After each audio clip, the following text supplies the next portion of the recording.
Ligands topics हमारा है ligands.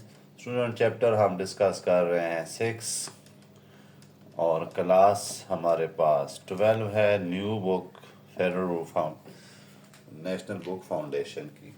Ligands क्या होते हैं? लिगेंड्स वो सब्सटेंसेस होते हैं जो इलेक्ट्रॉन पेयर डोनेट कर सकते हैं। जिनको जो इलेक्ट्रॉन पेयर डोनेट करते हैं उनको हम कहते हैं लिगेंड्स। लिगेंड्स जो हैं बहुत इंपॉर्टेंट टॉपिक है, इसकी टाइप्स और इनको समझना है हमने क्या क्या होते हैं। तो लिगेंड्स जो हैं क्या होते हैं? दो substances which donate electrons pair. दो species which donates electrons pair।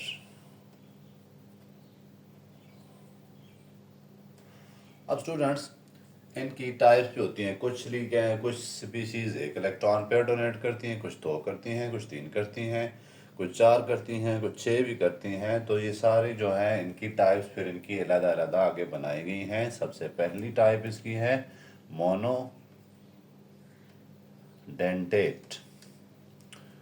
Monodentate legends क्या होते हैं? जो एक इलेक्ट्रॉन पेयर डोनेट करेंगे, वन इलेक्ट्रॉन पेयर। अब देखते हैं एग्जाम्पल से आपको पता चलेगा कैसे एक इलेक्ट्रॉन पेयर डोनेट करती है, कैसे दो करती हैं, कैसे तीन करती हैं। तो ये बहुत इंपॉर्टेंट टॉपिक है मार्केट, और इसका आने के चांसेस बहुत सारे होते हैं। एमसीक्यूज में भी आ सकते हैं। इसमें देखें पहली एग्जांपल NH3 2 है, 3 भी है 2 भी है। ठीक है, नाइट्रोजन पास कितने इलेक्ट्रॉन पेयर होते हैं? दो। तो ये एक इलेक्ट्रॉन पेयर डोनेट करेगा। वाटर को देखें, ये इलेक्ट्रॉन पेयर एक डोनेट कर सकता है। इसी तरह OH आयन है, ये भी मोनोडेंटेट हैं, एक इलेक्ट्रॉन पेयर डोनेट करेंगे। तो इस तरह की दो टाइप्स होती हैं, इनको कहते हैं मोनोडेंटेट लीजेंड्स। ठीक है, उसके बाद दूसरी आ जाती हैं डाइडोंटेट।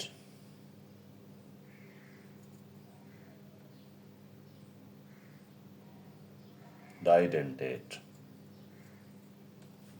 जो दो इलेक्ट्रॉन पेयर डोनेट करेंगी उन्हें हम कहेंगे डाइडेंटेट। ठीक है, वैसे उन्होंने आपकी बुक में ऐसा नहीं किया हुआ, उन्होंने डायरेक्ट ही लिख दिया है पॉलीडेंटेट। तो हम दाई पढ़ लेते हैं। अगर आपने अपने ट्राई, फिर इसके बाद है टेट्रा, फिर है पेंटा, फिर हेक्सा। लेकिन चले हम पढ़ लेते हैं। देखें इसमें जो सबसे पहली एग्जांपल है वो किसकी है? ऑक्सलेट की है।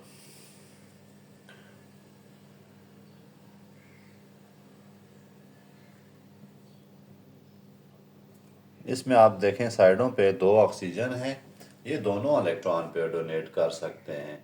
तो इनको हम कहते हैं बाइडेंटेट। डाई की जगह बाइडेंटेट कर दें आप। ठीक है, बाइडेंटेट है। तो अब इसमें नाम क्या होगा? इसका नाम होगा ऑक्सलेटो।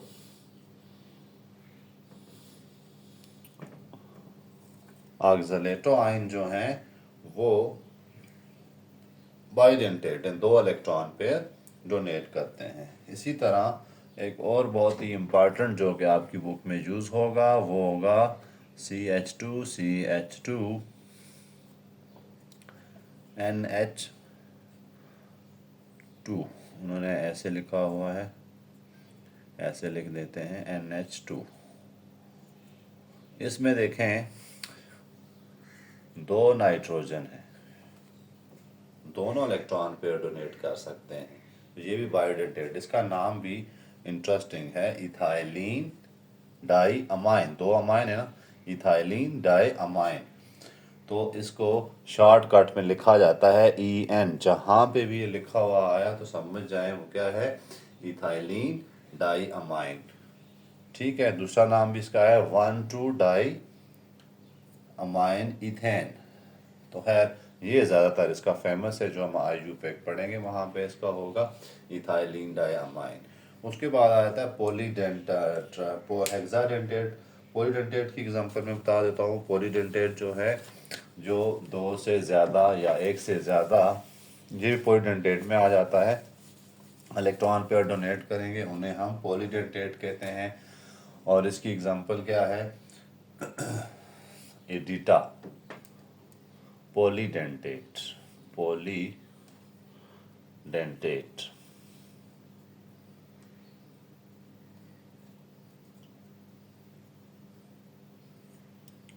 ठीक है, एडिटा एग्जांपल है, EDTA। अब एडिटा क्या चीज़ होती है? इथाइलिन डायमाइन टेट्रा एसीटेट आइन है ये। क्या पढ़ेंगे आप? Ethylene diamine tetra acetate. देखें, सबसे पहले इसको ड्रा करना भी आपको आना चाहिए, ये आता भी होता है पेपर में ड्रा करने के लिए। इथाइलिन हो गया, ये डायमाइन 2, उसके बाद क्या है? टेट्रा 4, आपने ये लिख देने हैं। एसीटेट होते हैं, तो एसीटेट के लिए आप क्या यूज़ करते हैं? एसिटिक एसिड से निकला है CH3COO नेगेटिव। इसी तरह यहाँ पे भी CH3COO नेगेटिव, CH3COO नेगेटिव। इसी तरह यहाँ पे भी है CH3C डबल बॉन्ड O और O नेगेटिव। ये क्या है? टेट्रा एसीटेट है, टेट्रा एसीटेट। तो इथाइलिन डायमाइन टेट्रा एसीटेट, इसमें देखें आप 4 ऑक्सीजन और 2 नाइट्रोजन इलेक्ट्रॉन पेयर डोनेट कर सकते हैं। तो कितने हो गए टोटल? 6 हो गए। तो ये क्या है? हेक्साडेंटेट। तो इसकी स्ट्रक्चर भी आपको बनानी आनी चाहिए, इसकी स्पेशल है। तो लिगेंड्स क्या होते हैं? वो सब्सटेंसेस जो कि इलेक्ट्रॉन पेयर डोनेट कर सकते हैं, उनको हम कहते हैं लिगेंड्स। इनकी टाइप्स भी आपको आनी चाहिए। मोनोडेंटेट वो लिगेंड्स जो कि एक इलेक्ट्रॉन पेयर डोनेट करते हैं। बाइडेंटेट 2 इलेक्ट्रॉन पेयर डोनेट करने वाले। ट्राइडेंटेट 3 इलेक्ट्रॉन पेयर डोनेट करने वाले। हेक्साडेंटेट 6 इलेक्ट्रॉन पेयर डोनेट करने वाले।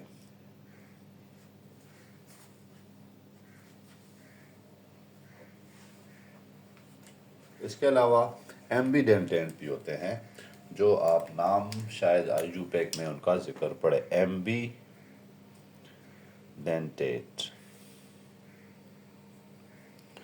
अब एम्बीडेंटेट क्या होते हैं? एम्बीडेंटेट वो डेंटेट होते हैं जिनमें दोनों एटम की एबिलिटी हो, बोथ एटम्स होते। तो ये मोनोडेंटेट हैं, मोनोडेंटेट।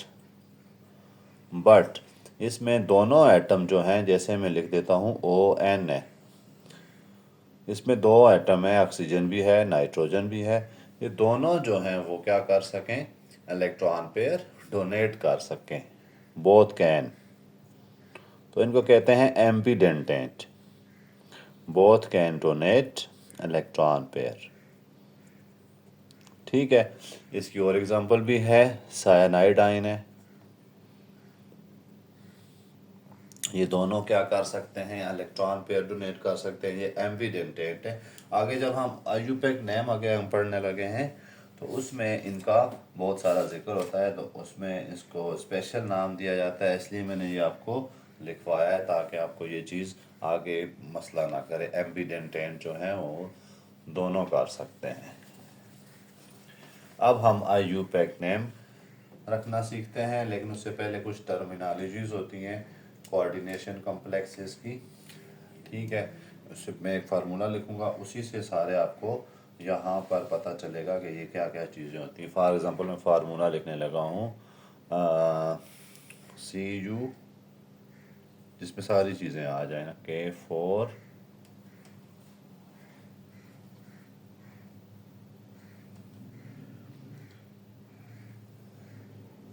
FeCN4। ठीक है, 4 जिस पर कोई भी नहीं है। तो एक मैंने कॉम्प्लेक्स कंपाउंड का फार्मूला लिखा है, उसके बाद हम टर्मिनोलॉजीज जो इससे रिलेटेड हैं वो पढ़ते हैं। अब स्टूडेंट्स, इसमें पहली टर्मिनोलॉजी है कोऑर्डिनेशन नंबर। आपने ज़्यादा समझनी है सारी, ज़्यादा से ज़्यादा समझने की कोशिश करें। कोऑर्डिनेशन नंबर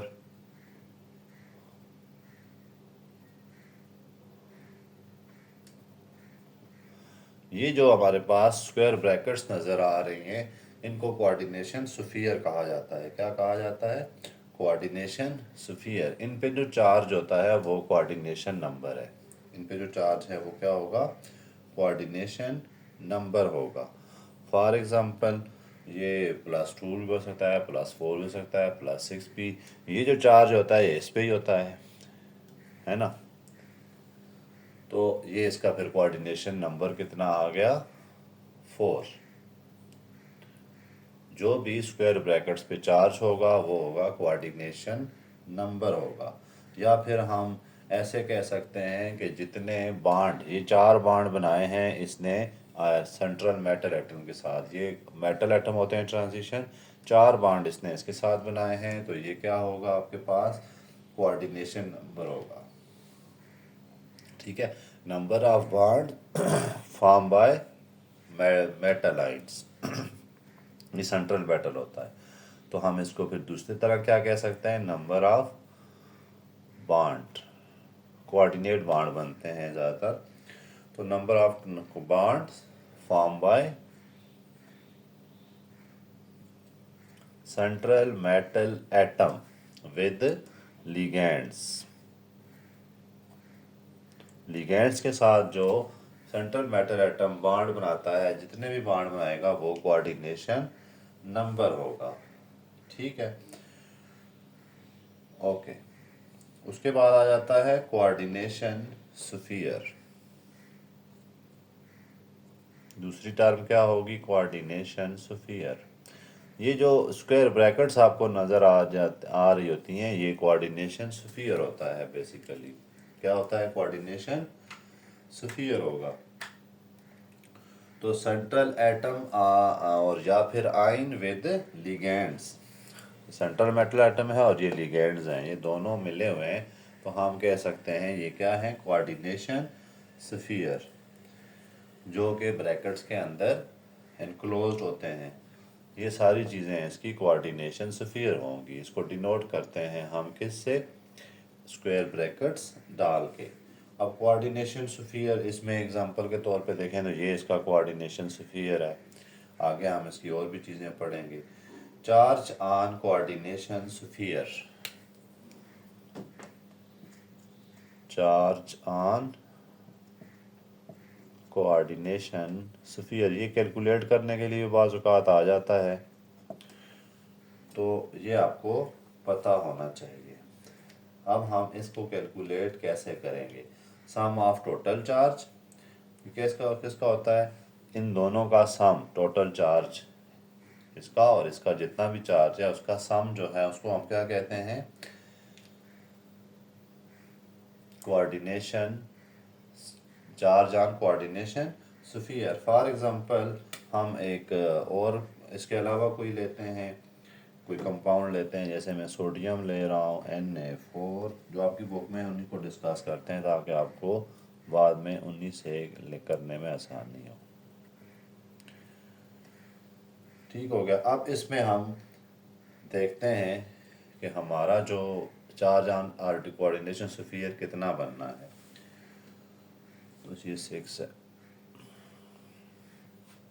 अब देखें इस पे कितना चार्ज होता है चार का, आयरन पे +2, साइनाइड आयन पे कितना होगा?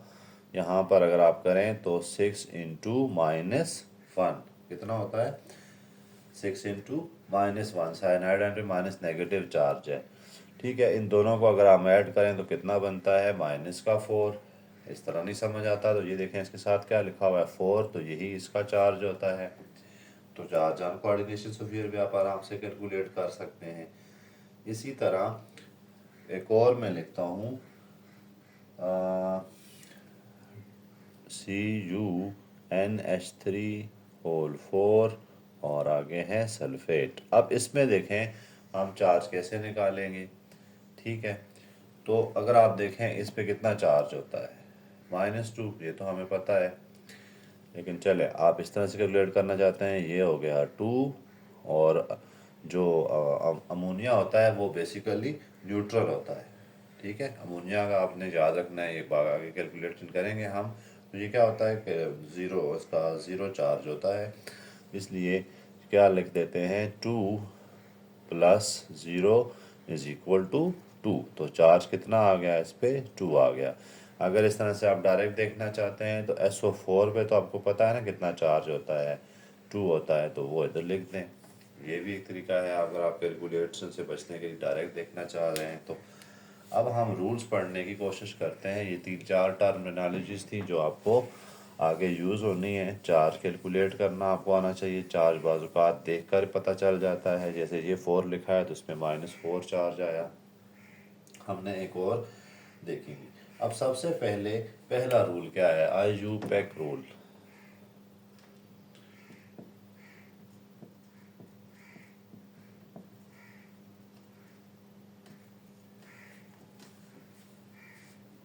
पहला रूल क्या होता है कि आपने सबसे पहले कैटाइन को नाम देना है, नेम कैटाइन फर्स्ट। अब इसमें भी आपको एक चीज़ समझनी है, नेम कैटाइन फर्स्ट। देखें कैटाइन को आप हमेशा पहले ही नाम देते हैं ना। जैसे आप इनऑर्गेनिक में जाएं, सोडियम क्लोराइड लिखा हुआ है तो एंड ये कैटाइन होता है लेफ्ट साइड पे, इसको मैं पहले नाम देता हूँ। कभी मैंने कहा है क्लोराइड सोडियम नहीं, तो कैटाइन को हमेशा पहले ही नाम दिया जाता है। इसी तरह MgO है तो मैं क्या कहूँगा, मैग्नीशियम ऑक्साइड, पहले कैटाइन को नाम दूंगा फिर एनाइन को नाम दूंगा। तो इधर भी पहला रूल क्या है, आपने कैटाइन को पहले नाम देना है और उसको एनाइन को पहले, बाद में। अब कैटाइन दोनों हो सकते हैं, ये भी हो सकता है और ये भी हो सकता है। बास केसेस में जो चीज़ पहले लिखी होगी फार्मूले में वो कैटाइन होगी और जो बाद में लिखी होगी वो एनाइन होगी। इस केस में तो सिंपल है, ये कैटाइन है लेफ्ट साइड पे लिखा हुआ है, ये पूरा एनाइन है, ये नेगेटिव आयन है। तो सबसे पहले इनको नाम देना है। फॉर एग्जांपल इसको मैं पहले क्या नाम दूंगा, पोटाशियम। ठीक है, कैटाइन का नाम हो गया। उसके बाद आ जाता है अंदर जो कोऑर्डिनेशन स्फीयर, उसकी बात करते हैं। अब अगला रूल देखते हैं, right naming coordination sphere while coordination sphere ligands are name first. दूसरा रूल क्या है, अब कोऑर्डिनेशन स्फीयर जब आता है तो फिर हमने क्या करना है, लिगेंड्स को फर्स्ट प्रायोरिटी पे नाम देने हैं। लिगेंड्स आर नेम्ड फर्स्ट, ये दूसरा रूल है। अब इसको समझें कैसे। यहाँ देखें कोऑर्डिनेशन स्फीयर के अंदर ये सेंट्रल एटम है और ये लिगेंड्स है। तो मैं इसको नाम जब दूंगा तो कैसे दूंगा, पहले ये लिगेंड क्या है, साइनाइड आयन है मेरे पास, तो मैं इसको क्या नाम देता हूँ, इसको नाम देंगे टेट्रा। कितना पहले साइनाइड आन देता हूँ, ठीक है। तो कितने दफ़ा आया साइनाइड, 4 दफ़ा आया, तो मैं लिखता हूँ टेट्रा साइनो, टेट्रा साइनो। तो वो आगे हम देखते हैं साइनाइड को साइनो क्यों लिखा है, जिसके आखिर में आ जाएगा IDE। तो वो क्या होगा जी, उसको हमने IO में कन्वर्ट देना है, ठीक है। साइनाइडो, साइनाइडो।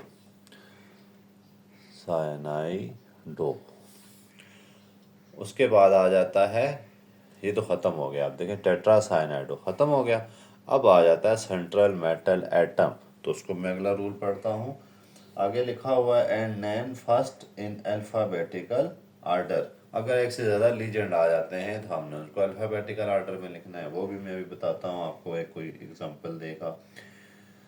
ओके, तो अब उसके बाद हमने क्या लिखना होता है, इसको इसको जब हम लिखे इसके बाद तीसरा रूल पढ़ के पढ़ लेते हैं। फिर suffix ate is added to the name of central atom if the coordination sphere is anionic. ये कोऑर्डिनेशन स्फीयर क्या है, एनायनिक है ना, ये पॉजिटिव आयन है।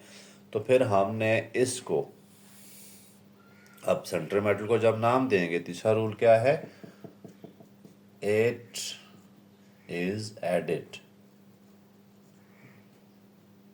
Eight the end of metal atom. अब देखें मैं कैसे करता हूँ, ये फेरिक है तो मैं लिखूंगा फेरेट, आखिर में क्या लगा दिया मैंने, ATE। उसके बाद नंबर आ जाता है जी वैलेंसी, क्या लिखें हैं इसकी वैलेंसी भी तो लिखनी पड़ती है।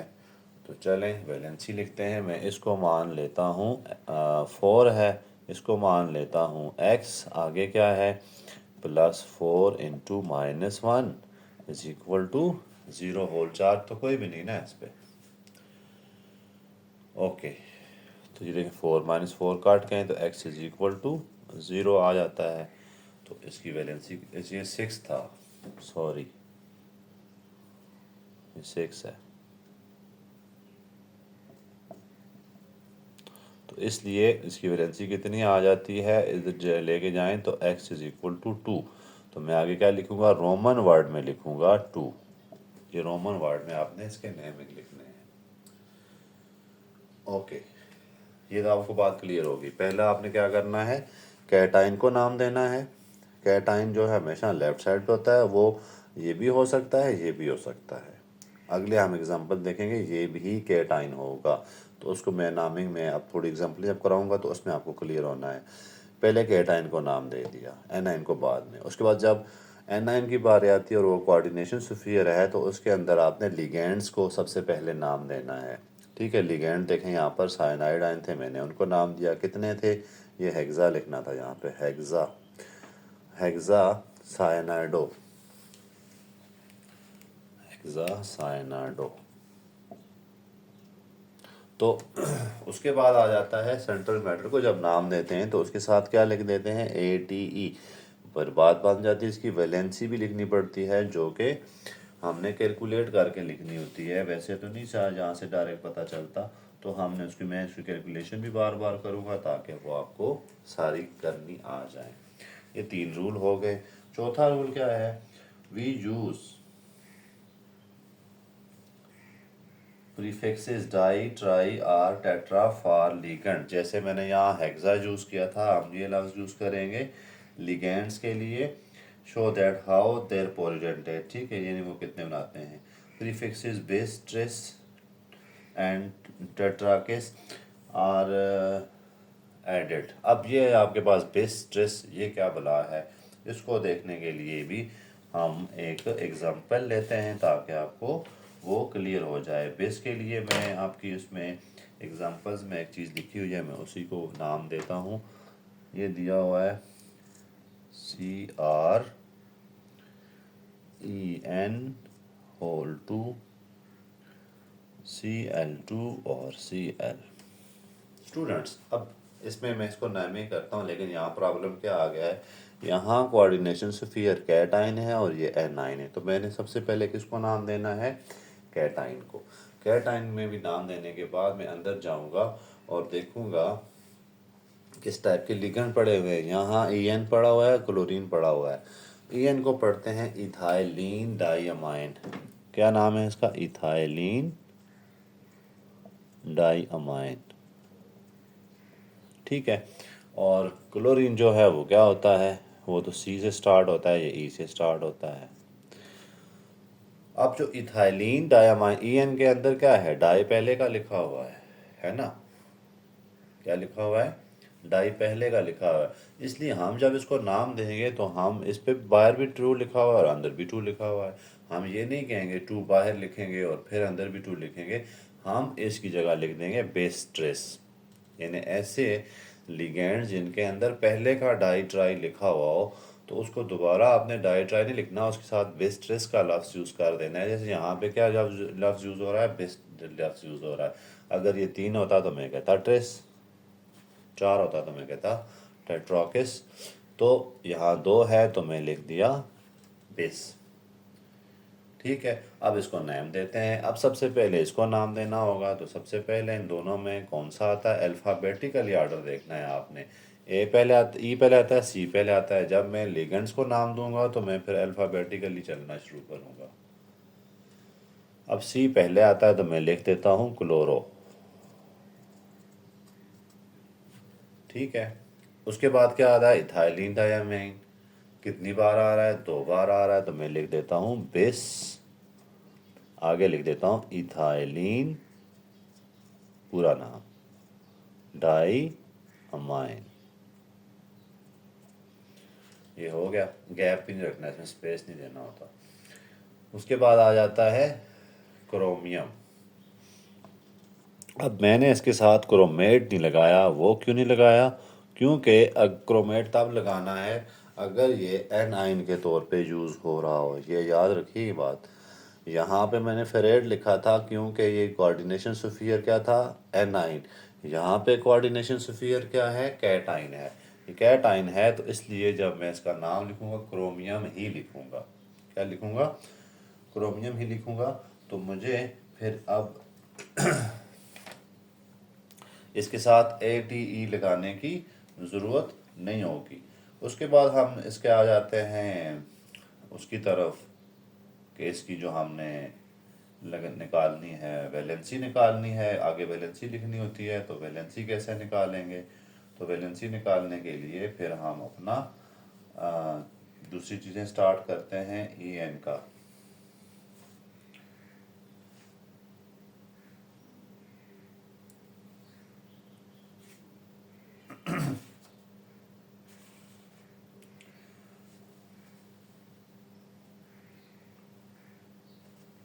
ओके, वैलेंसी मैं लिखता हूँ इसकी पहले, इसके बाद मैं इधर गैप छोड़ देता हूँ और आगे लिख देता हूँ। अब N9 को नाम देता हूँ तो क्लोराइड। इसमें तो कोई भी मुश्किल नहीं है। अब इसको देखते हैं वैलेंसी कैसे निकाले। मैं इसको X मान लेता हूँ, प्लस डाल देता हूँ, आगे ये आ गया। जो इथाइलिन डाइअमाइन है ना वो न्यूट्रल होता है, तो इसलिए उसकी वैलेंसी 0 लिखेंगे। इसकी वैलेंसी कितनी होगी, -1 होगी। और आगे चलते हैं तो इसकी वैलेंसी कितनी होगी, -1 होती है, तो पता है ना आपको, इज इक्वल टू 0। तो कितना आएगा answer, x is equal to 2। तो यहाँ पर रोमन वर्ड में आपने 2 लिख देना है। धीरे धीरे समझ आ जाएंगे आहिस्ता आहिस्ता आपको, एकदम ये सारी चीज़ें नहीं आने वाली। हम आगे चलते हैं, कोई और नाम भी देने की कोशिश करते हैं। अगला रूल क्या है, naming anionic ligands with suffix O. ठीक है, जैसे क्लोरीन है क्लोरो, उसके बाद हाइड्रो, ये लिगेंड्स की बात हो रही है, हाइड्रोक्सो, उसके बाद को अमाइन। अमाइन अमाइन के न्यूट्रल लिगेंड जो हैं वो ऐसे ही छोड़ते हैं। न्यूट्रल लिगेंड कौन कौन से हैं, अब ये भी डालते हैं, यहाँ पे लिखे हैं इन्होंने, वैसे लिस्ट नहीं बनाई हुई। तो न्यूट्रल लिगेंड जो है आपके पास, उनका नेम सेम रहता है, जैसे एक्वा हो गया, वाटर हो गया, अमाइन हो गया, कार्बोनाइल हो गया। तो ऑक्सीडेशन नंबर, आखिरी रूल जो है वो रोमन नंबर में लिख जाते हैं। अब कुछ नाम जो हैं उनकी हम प्रैक्टिस करते हैं ताकि आपको ये ज़्यादा से ज़्यादा रूल्स समझ आ जाएं। आसान से रूल हैं, कोई इतने मुश्किल नहीं है। चलें, हम सबसे पहले क्या करते हैं, एक नाम देखते हैं जी, थोड़ा सा लंबा सा नाम हो ताकि हम उसको ज़्यादा एक्सप्लेन कर सकें। पहला देखते हैं PT, उसके बाद लिखा हुआ है NH3 होल 4, फिर आगे है Br, फिर है Cl और उसके बाद Cl2। अब स्टूडेंट्स इसको नाम देना है। यहाँ पर कोऑर्डिनेशन स्फीयर पहले तो जज करें कैटाइन है या एनाइन है। कैटाइन है, लेफ्ट साइड पे लिखा हुआ है जी, कैटाइन है। अब उसके बाद दूसरा स्टेप, इसके अंदर जितने भी लिगेंड्स हैं उनको नाम देने की कोशिश करें और उनके अल्फ़ाबेट आर्डर पहले देख लें। ये अमाइन A से स्टार्ट होता है, ब्रोमीन B से, और Cl सी से। तो इसलिए सबसे पहले हम अमाइन को नाम देंगे। अमाइन को नाम देते हैं, कितनी बार अमाइन आ रहा है, 4 बार आ रहा है। मैं लिखता हूँ टेट्रा अमाइन, हो गया। उसके बाद B और Cl का ब्रोम,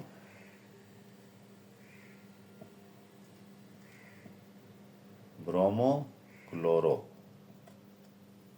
ब्रोमो क्लोरो। उसके बाद नाम इसका आ जाता है प्लाटीनेट। इसको क्या नाम देंगे आप, प्लाटीनेट। देखें, अगर एनाइन में सेंट्रल मेटम एटम आ जाता है तो फिर सॉरी इसको नाम प्लाटीनियम ही रहने देंगे, प्लाटीनियम। अगर central metal atom en en इसमें आ जाता है कैटाइन में, तो फिर इसको हमने नाम इसका चेंज नहीं करना, इसको प्लाटीनियम ही कहेंगे। ठीक है, कोई भी नाम आता है। अच्छा, आगे उसके बाद क्या आ जाता है, इसकी वैलेंसी देखनी, मैं उसके लिए ब्रैकेट छोड़ देता हूँ यहाँ पर, और एंड पे क्या है, ये क्लोराइड है। ओके, अब इसकी वैलेंसी कैलकुलेट करना सीखें। एक्स नाम दे देते हैं इसको। अमोनिया जो है न्यूट्रल होता है तो इसका ज़ीरो, प्लस ब्रोमाइड आयन का सबको पता है -1 plus -1 plus -2 is equal to 0। Okay, अब x -4 आ गया इज इक्वल टू 0, तो x की आ गई 4, तो यहाँ पर लिख देंगे 4 ऐसे। ठीक है, एक और करते हैं ताकि आपको ज़्यादा उससे आइडिया हो जाए। वो आसान सा है, CU। नेक्स्ट एग्जांपल जो है वो कैसे नाम दिया ये आपको सिर्फ मैं समझा रहा हूँ, आते हों।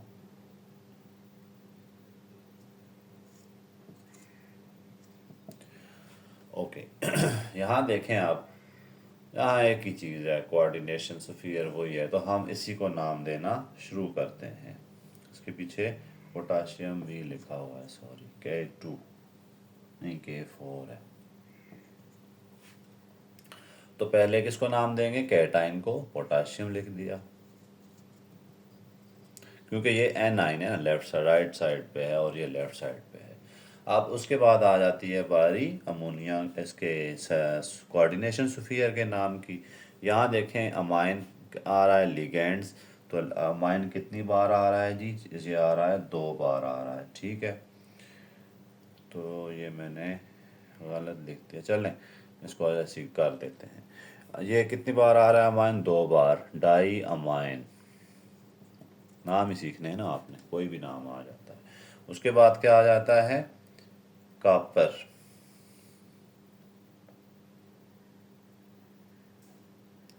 क्यूप्रेट।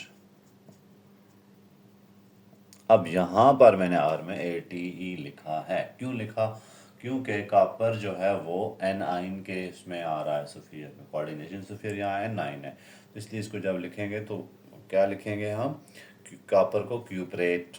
वैलेंसी की बात करें तो इसकी वैलेंसी है 4 पोटाशियम की, प्लस इसको x मान लेते हैं, प्लस 0 इज इक्वल टू 0। तो इस तरह कॉपर की वैलेंसी कितनी आ रही है यहाँ पर, -4। ये मैंने रफ सा एक कंपाउंड लिया, ये वैसे है नहीं है, ठीक है, आपको समझाने के लिए 4,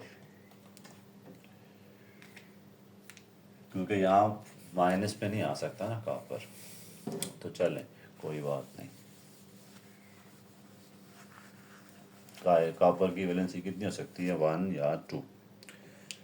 चलें आगे देखते हैं, CuNH3 होल 2, CuNH3 होल 2, और उसके बाद फिर होल है, चार्ज कितना आ रहा है जी, +2। अब यहाँ ये कैटाइन है, ऊपर देखें नाम नज़र आ रहा है ना, कैटाइन, तो इसको क्या करेंगे हम, फिर डायरेक्ट स्टार्ट कर लेते हैं। डाई अमाइन लिगेंड ही है इसमें, एक डाई अमाइन, अमाइन कितनी बार आ रहा है, 2 बार, और उसके बाद कॉपर, क्योंकि ये कैटाइन है तो इसलिए इसको चेंजिंग तो नहीं आएगी। उसके बाद आ जाती है वैलेंसी की बारी, क्योंकि यहाँ आइन लिखा हुआ है एंड पे, तो मैं आइन लिखूंगा। देखें ऊपर चार्ज हुआ तो फिर आपने आइन लिखना है। अब देखें वैलेंसी कितनी आनी है इसकी, डायरेक्ट लिखी हुई है +2। आगे चलते हैं, K4 FeCN होल 4, और चार्ज इस पे कोई नहीं, होल 6 है ये। ओके, अब पहले आपने क्या जज करना है, कैटाइन और एनाइन को। पोटाशियम कैटाइन है और ये पूरा एनाइन है, तो पहले कैटाइन को नाम दे दें, पोटाशियम नाम दे दिया आपने। उसके बाद आ जाता है कोऑर्डिनेशन स्फीयर एनाइन है, तो सबसे पहले इसके अंदर जाएंगे, आप देखेंगे लिगेंड्स को नाम देंगे। एक ही लिगेंड है साइनाइड आइन, तो हम कह देते हैं साइनाइड, लेकिन कितनी बार आ रहा है, ये 6 दफ़ा आ रहा है, तो हेक्सा सायनो, हेक्सा सायनो। उसके बाद आ जाता है आपके पास आयरन, आयरन यहाँ पे चूंकि N9 में है तो इसको फेरेट में चला जाना चाहिए। अब वैलेंसी की बारी आ जाती है। वैलेंसी कितनी लिखेंगे, 4 प्लस इसको मैं x मान रहा हूँ, प्लस इसके कितनी होती है 6 इंटू -1, तो कितनी आ रही है जी, x इज इक्वल टू 4। तो यहाँ क्या लिख देंगे 4। हाँ 2 आ रही, 4 - 6 2। आयरन की भी तो 4 नहीं होती। ओके, एक और एग्जांपल करते हैं, फिर उसके बाद आगे चलेंगे। एग्जांपल्स और दे करते हैं, एक ही एग्जांपल रह गई है, ये थोड़ी दिलचस्प है। CrH2O whole CrH2O whole 6 Cl3। सबसे पहला काम क्या करेंगे, हम देखेंगे यहाँ पर कैटाइन और एनाइन। ठीक है, कैटाइन क्या यूज़ हो रहा है यहाँ पर, ये वाली चीज़ कैटाइन है और ये एनाइन है, तो कैटाइन को नाम पहले देते हैं। उसके अंदर भी फिर आ गए हैं लिगेंड्स। लिगेंड्स कौन कौन से हैं, वाटर है और साथ में क्रोमियम सेंट्रल मेटल है। तो एक ही लिगेंड है तो 6 टाइम आ रहा है, पानी तो हेक्सा। फिर पानी को लिखते हैं एक्वा, हेक्सा एक्वा। अब इसको लिखेंगे क्रोमियम, क्योंकि इसको कोई चेंजिंग नहीं आएगी ना, वजह क्या है कि ये कैटाइन है। अब वैलेंसी की बात करें तो वो मैं जगह छोड़ देता हूँ, आगे लिख देते हैं क्लोराइड, CHLORIDE। वैलेंसी कैलकुलेट करते हैं +6 इंटू ज़ीरो, क्योंकि ये ज़ीरो होता है ना, न्यूट्रल है। प्लस कितना आ जाएगा जी, 3 into -1 is equal to 0, x - 3 is equal to 0, तो x इज इक्वल टू 3, यहाँ पर लिख देंगे 3।